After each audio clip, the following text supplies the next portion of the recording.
Okay, I have to apologize in advance. I've got everything on here. Okay, I'm Ben, and tonight I guess I've come dressed as the clown that haunts all of your dreams. This talk is going to contain spoilers, namely for a little bit of The Last of Us, mostly 2008's Prince of Persia reboot, and human existence. Okay, I know, it's tricky. Okay, before we begin in earnest, I'd like to elaborate slightly on the last one. I say in the talk description that I'm assuming everybody read, that people are shitty. And that's still very much true, they are, but this talk isn't about game protagonists per se. Sorry. It's about how games expect the worst of us, the players, and how our protagonists reflect that sentiment. It's about how the biggest games show us that even when we're heroes in a story, we're never truly heroic. We're constantly striving towards the next reward, the carrot on the stick that sometimes brings us the next quest. Narrative can be its own reward, but how do you present that to a player without the additional, you'll get gold, so please come along? Okay, so this talk is going to start with all things of importance do.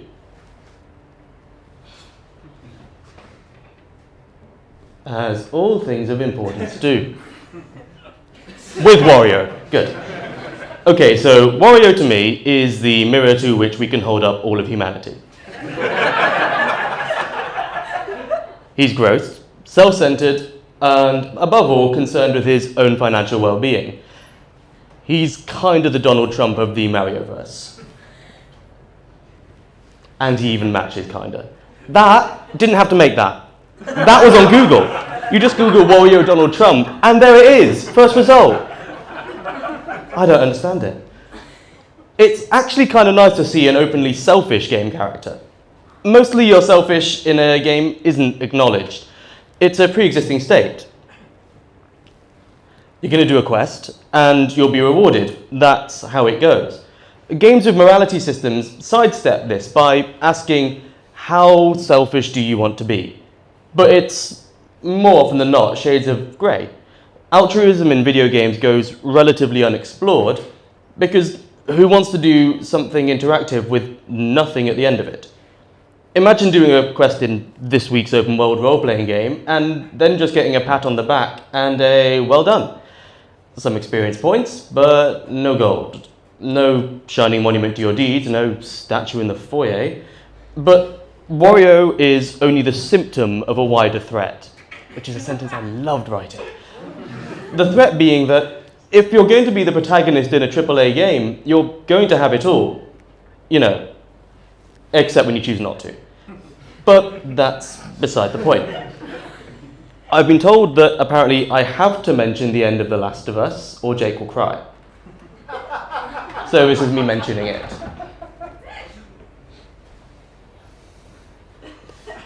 At the end of that game, you've acted out and potentially doomed the world for a little longer. But at least you're happy and the girl is safe. Ambiguously safe, but safe nonetheless. So you've done it. Well done. Everyone, I guess, is kinda happy.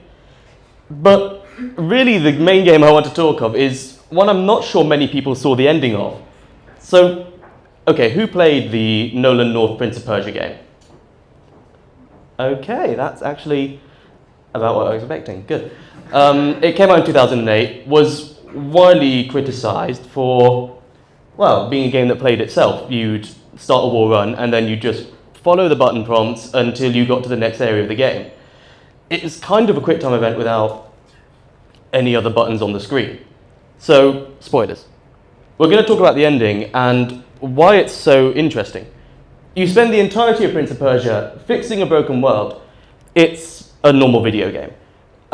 Everything is broken and a magical woman, that one, is called Elika, and she's the key to fixing it. You have to bring life back to the world, blah, blah, blah, lots of shades of eco in that sense. But the way Prince of Persia made this more interesting is it... I'm bad at mouse apparently. There we go. It had a chat button. At any point you could hit it, and the two characters would have a conversation.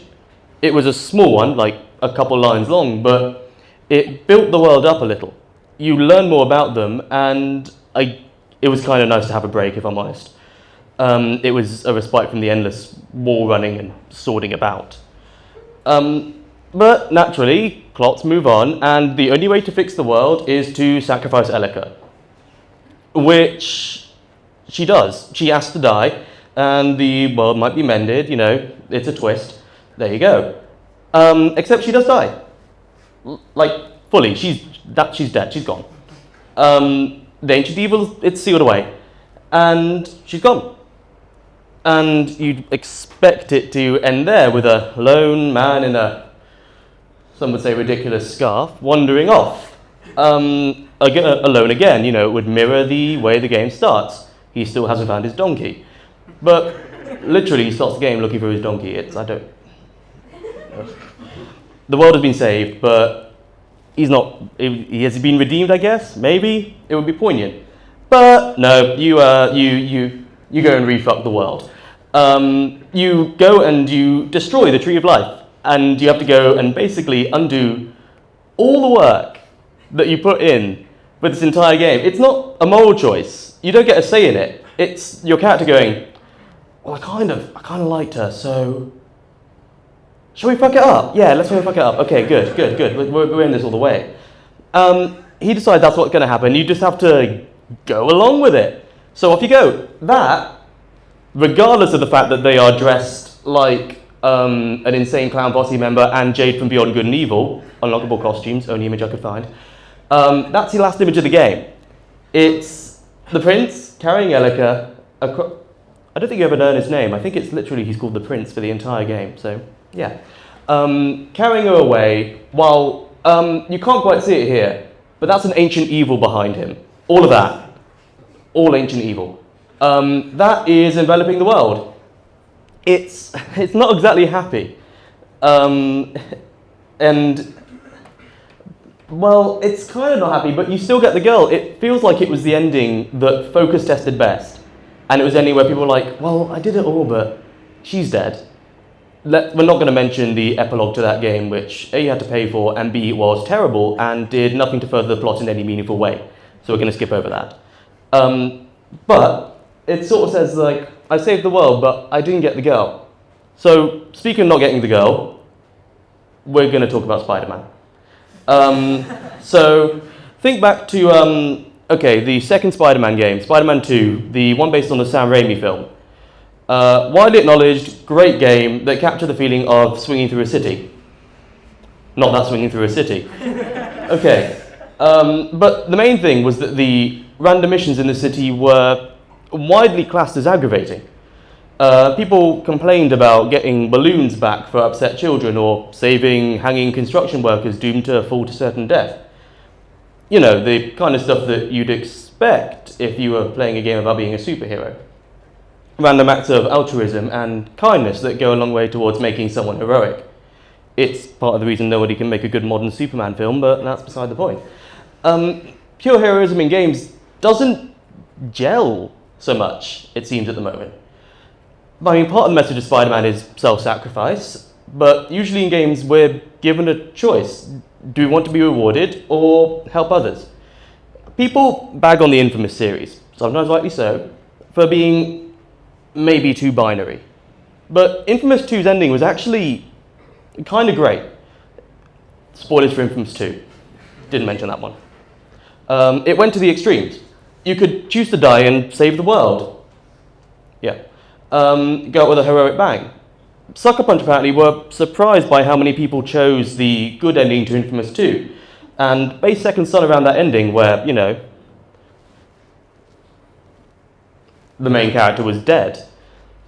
But yeah, think about all the dialogue systems in those large-scale role-playing games, you know, the BioWare extravaganzas of the world, where every little choice is stored and catalogued to be used at a later time. Or not. I kept thinking about Knights of the Old Republic when writing this, and how whenever you're asked to perform any menial task, the responses go from, yeah, of course, for a price, to, Nah, no, I'm not gonna do that.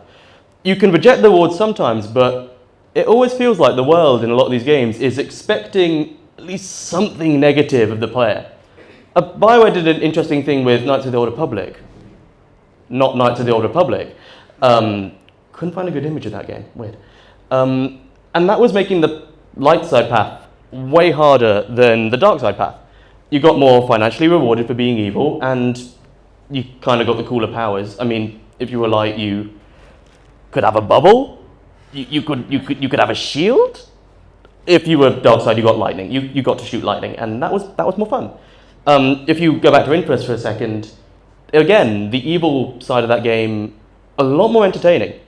I mean, you got rockets that shot out of your hands if you were evil.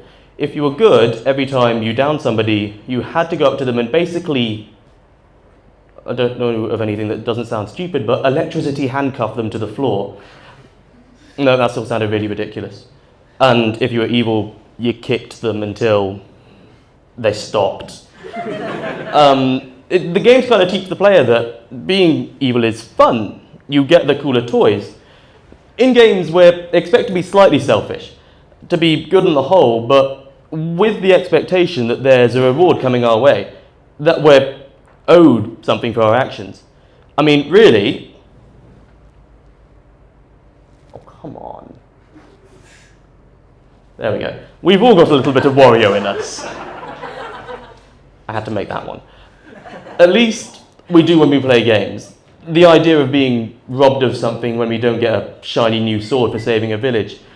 And maybe we just need to get better at telling players that sometimes the end of a journey is a better reward than a bit of gold.